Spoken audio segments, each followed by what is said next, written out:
இது நம்ம decay channel. இன்னைக்கு நம்ம என்ன செய்ய போறோம்னா சன்னா மசாலா. வாங்க வீடியோக்குள்ள போலாம்.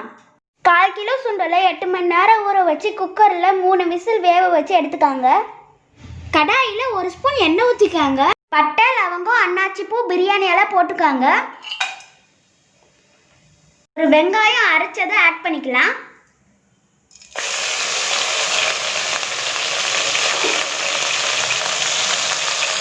வணக்குங்க.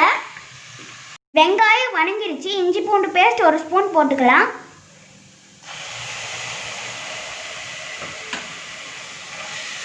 மிக்ஸ் பண்ணிக்காங்க. கறிவேப்பிலை சிறிதளவு ஆட் பண்ணுங்க. நல்லா வதக்குங்க. இஞ்சி பூண்டு வணங்கிருச்சு. ஒரு தக்காளியை அரைச்சதை ஆட் பண்ணிக்கலாம்.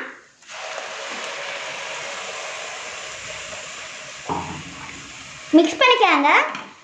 தக்காளி பச்சை வாசம் போகிற வரைக்கும் வணக்குங்க. கொஞ்சமாக சுண்டல் எடுத்து மிக்ஸி ஜாரில் போட்டு அரைச்சி எடுத்துக்காங்க. அரைச்சி எடுத்தாச்சு. தக்காளி வணங்கிடுச்சு.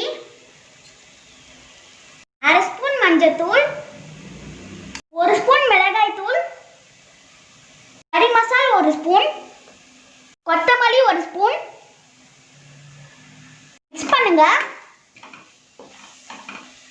அரைச்ச சுண்டலை ஆட் பண்ணிக்கலாம். மிக்ஸி ஜாரில் தண்ணி ஊற்றி கலந்துக்கலாம். மிக்ஸ் பண்ணுங்க. இந்த கிரேவிக்கு தேவையான தண்ணி ஆட் பண்ணிக்கலாம். உப்பு தேவையான அளவு. இப்போ நல்லா மிக்ஸ் பண்ணிக்காங்க. வேவிச்ச சுண்டலாக போட்டுக்கலாம். மிக்ஸ் பண்ணிக்காங்க.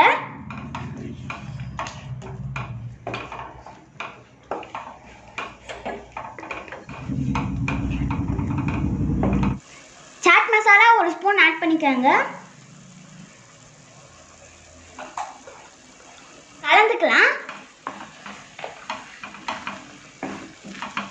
இப்போ கிரேவி ரெடி ஆயிடுச்சு. கொத்தமல்லி தழை ஆட் பண்ணிக்கலாம். இப்போ நம்மளுடைய சன்னா மசாலா ரெடி. மறக்காம எல்லாரும் வீட்டில் ட்ரை பண்ணி பாருங்க. இந்த கிரேவி சப்பாத்திக்கு நல்லா இருக்கும். உங்களுக்கு இந்த வீடியோ பிடிச்சிருந்தா லைக் பண்ணுங்க, ஷேர் பண்ணுங்க, மறக்காம சப்ஸ்கிரைப் பண்ணுங்க. தேங்க்யூ ஃபார் வாட்சிங்.